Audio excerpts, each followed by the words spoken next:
Hi friends, అవార్యో ఈరోజు మనం ఈ వీడియోలో కందూరు గ్రామంలో ఉన్న రామలింగేశ్వర స్వామి ఆలయానికి సంబంధించిన చారిత్రక గాథ గురించి, చారిత్రక అంశాల గురించి క్లియర్ కట్గా ఈ వీడియోలో మనం మాట్లాడుకునే ప్రయత్నం చేద్దాం.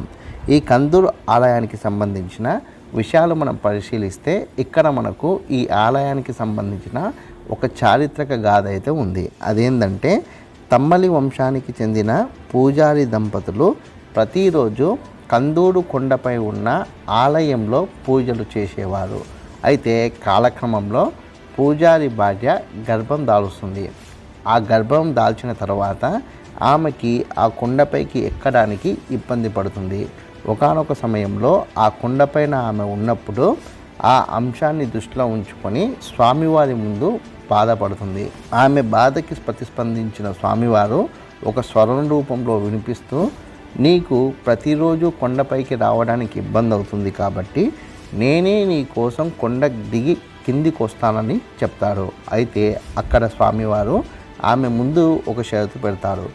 నువ్వు ముందు వెళ్ళు, వెనకాల నేను వస్తుంటాను, నేను రథం మీద వస్తుంటాను, నేను వచ్చే సమయంలో భయంకరమైన శబ్దాలు వినిపించవచ్చు, నీకు ఎట్టి పరిస్థితుల్లోనూ నువ్వు వెనక్కి తిరిగి చూడకు అన్నమాట చెప్తాడు.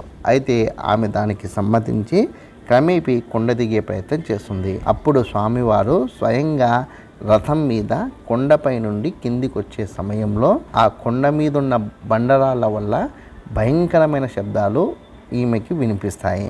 ఆ శబ్దాలకు ఆమె భయభ్రాంతులకు లోనయ్యి వెనక్కి తిరిగి చూస్తుంది. అప్పుడు స్వామివారు ఆగ్రహించి ఆ యొక్క రథాన్ని ధ్వంసం చేయడం జరుగుతుంది. ఆ రథానికి సంబంధించిన 2 చక్రాలు, ఒకటి ఆలయానికి సమీపంలో ఉన్న ఒక కోనేరులో పడిపోతుంది, మరొక చక్రము కోనేరు పక్కనున్న ఖాళీ స్థలంలో పడిపోతుంది.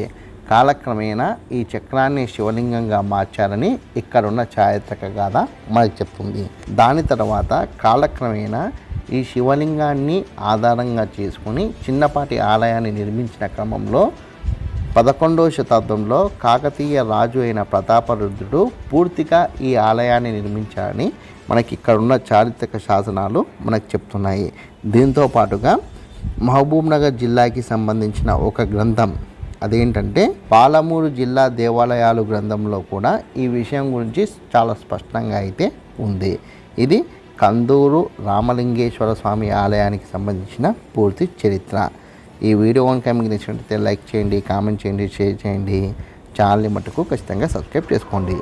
జై హింద్, వందే మాతరం.